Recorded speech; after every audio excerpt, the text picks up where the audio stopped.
A defining aspect of many indie games is their uniqueness and creativity in their style and gameplay, whether it's bright and vibrant to the point it's obnoxious, or a color palette that matches the average American's bowel movements. Yeah, that's a Evangelion reference. It's Wednesday, or as I like to call it, Thursday. A lot of these games get their charm and recognizability from these aspects, which is why it's Hey, did you hear something over there? Nah, man, I didn't hear nothing. so important. Because of this, thousands of games have been able to conjure up their own dedicated fan bases. I know I got my shit, okay. Yep. And then... Oh, fuck! Oh, fuck! However, out of all the indie games I've ever played or seen, there is one that nobody seems to know about.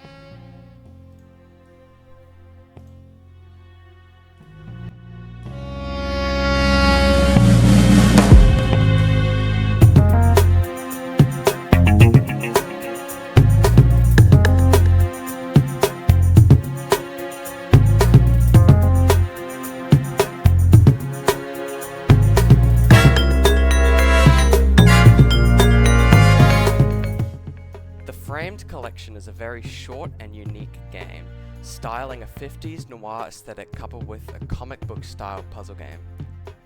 Framed is made by Love Shack Studios. This is usually the part in video essays where the speaker talks for 20 minutes about the game's development and dev team, but because I'm not getting paid to stretch out the video, I'm just not going to do it. The game starts off mysteriously enough, as a game with a style like this should. We find ourselves in front of the protagonist, or at least one of them, as he stares out his apartment window as police sirens approach. Here, we are introduced to the game's most interesting, sometimes frustrating, and main feature of the game: panel switching. We leave the apartment as the police start to raid the building, probably searching for us. If we let the scene play out, we are quickly caught, so by switching the first two panels, we can avoid this.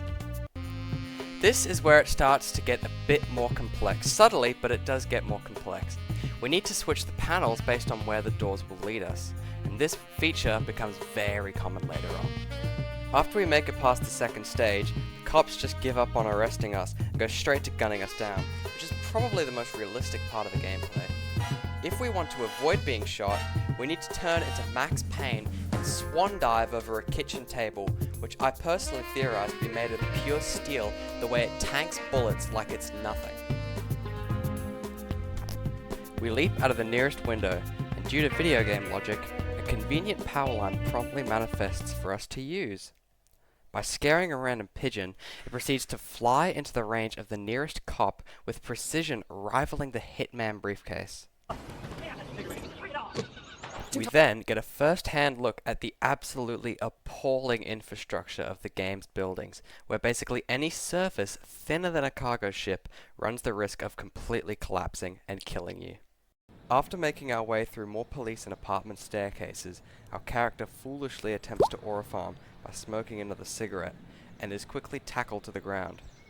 Thinking fast, we open up the Gary's Mod spawn menu and give ourselves a weapon of defense. Eventually we come to a dead end, and the chief himself comes back to show Trenchcoat Guy who the real goat of Framed is. Could you please give us your name? Yeah, I came in with the saw. Ooh, yeah, I came in with the saw. Bitch, I flare red raw. Yeah, bitch, I flare red raw. Yeah, I came in with the saw. Ooh, yeah, I came. That is, only if you let him shoot you. If you switch frames, however, his gun will jam, because he forgot to buy gun oil the last time he was in Valentine. Choosing the smart option and throwing yourself off a 12-story building will reward you with a nice bed of coal. How he survived this, I have zero idea. Unfortunately for us, the chief finds us and steals our cig. Tragic, considering a pack costs around $80 in Australia. Alright, he steals our briefcase too. You know, the one we've been hauling around since the intro. This briefcase is the catalyst for the entire game's events. Despite this, I still have no clue what it is or what's inside. We happy? Vincent! We happy? Yeah, we happy. The chief leaves with the briefcase and heads to a payphone. But what he doesn't know is that the woman next to him just unlocked takedowns in her skill tree, and this is where we meet our new protagonist, woman.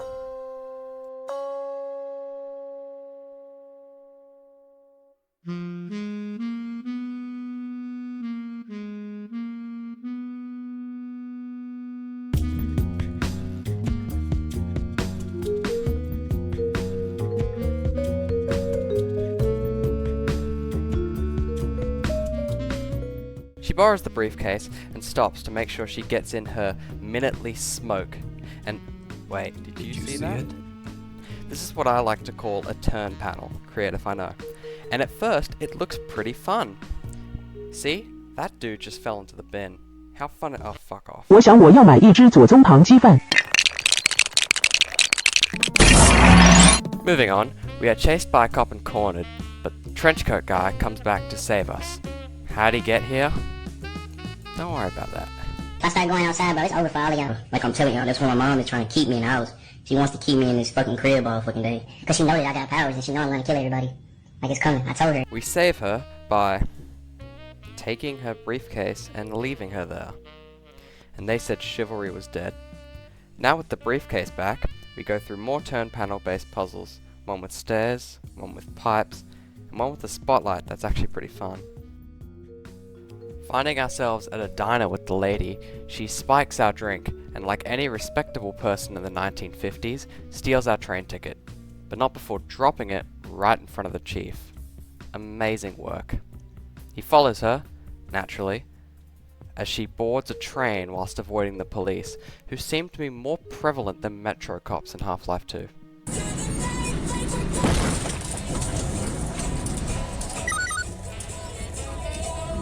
Here is also where we are introduced to the final unique panel, time frames. These are panels which are reusable after a character has already passed through it, only requiring about a 1 second cooldown after each use. After a lengthy train ride with, yet again, more cops than there are passengers, we get thrown into none other than the chief's shoes himself as he stalks the woman, my hero. Right after this, we also get control of Trenchcoat, yet again, as he also follows the woman. Very realistic for the time period. He ends up at the woman's apartment, and they exchange the briefcase and a brief conversation, though what's inside the briefcase is still a mystery, and whatever they're saying is also a mystery. Go fuck with two now, I'm gonna fuck with you. What's going on with the triple you? I don't fuck with nothing but kiss but talk to.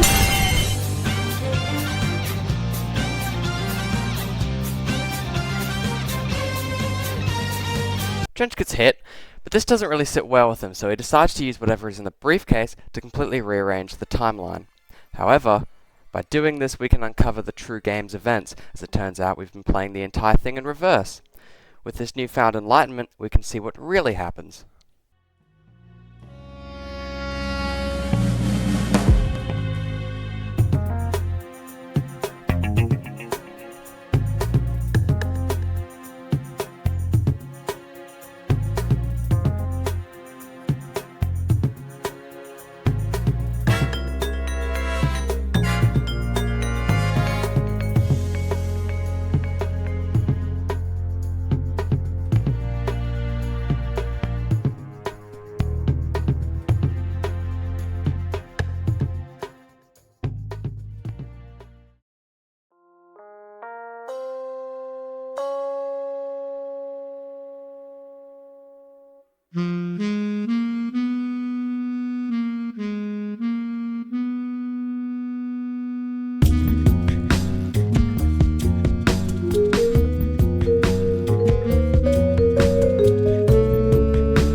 That's cool and all, but what actually happened? Well, I figured the game kind of tells you that already, but I will do you a kindness and explain the entire story without flaw. It all starts...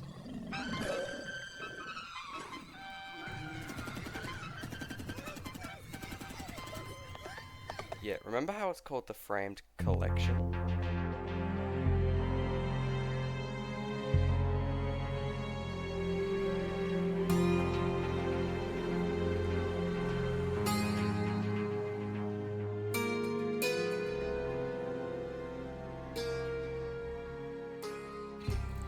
A shorter, yet still as great game, Framed 2 takes place around over a decade earlier in what I've guessed to be the UK?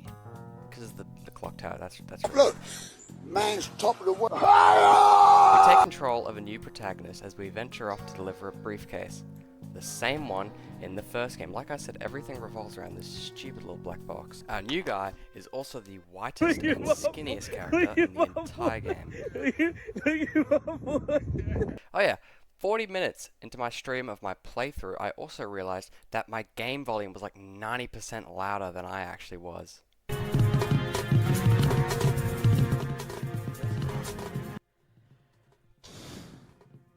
What if I... Can I be heard now? Now? No, nothing can be heard with that. No, I just cannot be heard. Oh, fuck off! What? Is it that loud? Was the game that loud? Yeah, you and me both, man. It was that loud. We go through mostly the same stuff as the first game, only this time not being chased by every single cop in the city, and with the time panels being the first thing that pops up. That is, until we come across the one and only Chief himself, with the weakest pitbull in history with him. After going up an elevator, we reach the guy who we're delivering the suitcase to. He's in a room behind a door with a code lock. 67 degrees. In a twist of events though, the man is dead. We don't actually know who he is, but based on the little shoulder pads, I would have to guess he's some kind of cop. New guy makes a run for it, escaping into a nearby factory, as the little girl from the boat continues to follow him. Now I didn't bring it up before, but the entire time he's been followed by a stowaway child. Wonder who it is? New guy and the girl work together, forming some sort of father-daughter bond. Suddenly, the chief descends from the sky and steals the case from them, but not before getting disarmed in the most embarrassing way possible. New guy and the girl give chase, soon finding the chief hanging from a broken ledge. New guy considers shooting him, but he spares him so he can get that sweet Reddit karma. I don't know what it is with this game and bad infrastructure, but we contradict our earlier sparing of the chief by drowning an innocent cop in cement. Get out of the way! Oh my god. No. Real impressionable role model, dude. We killed him! He's dead! We just fucking killed him! Huh? Pull the lever! Pull it! What are you doing? Pull it, pull it.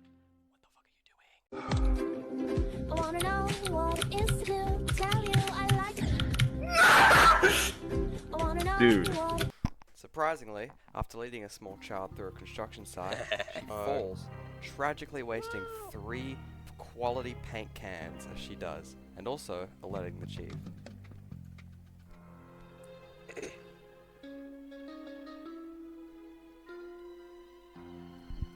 We climb up more faulty buildings, because we clearly haven't learnt our lesson yet, all while the girl has to run away from the chief, who is on a generational run of stalking the same girl for over a decade. He's also been wearing the same fit for 10 years, with the same hat to hide his receding hairline. See this right here? Yeah? This is called the Norwood scale, and it goes from 1 to 7. And right now I'm like a 3.5 or a 4. After geniusly outsmarting the chief, Yes.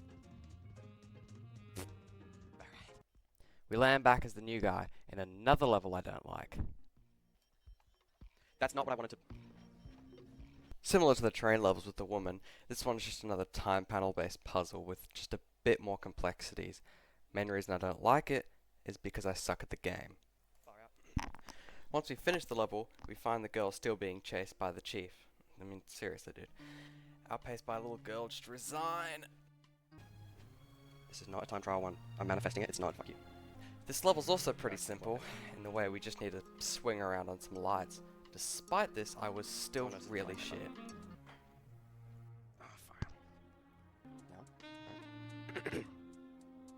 That takes us somewhere, right? Alright.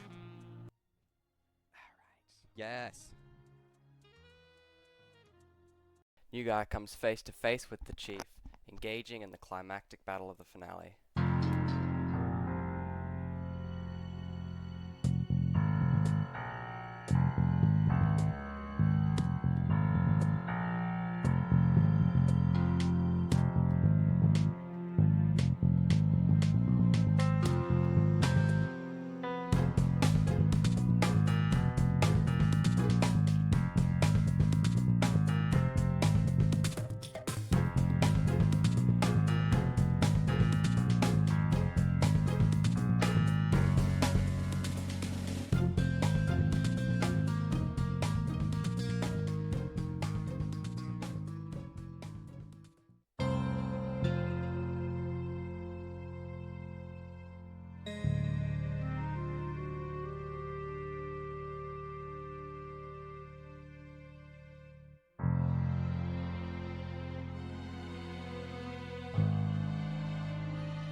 like goo.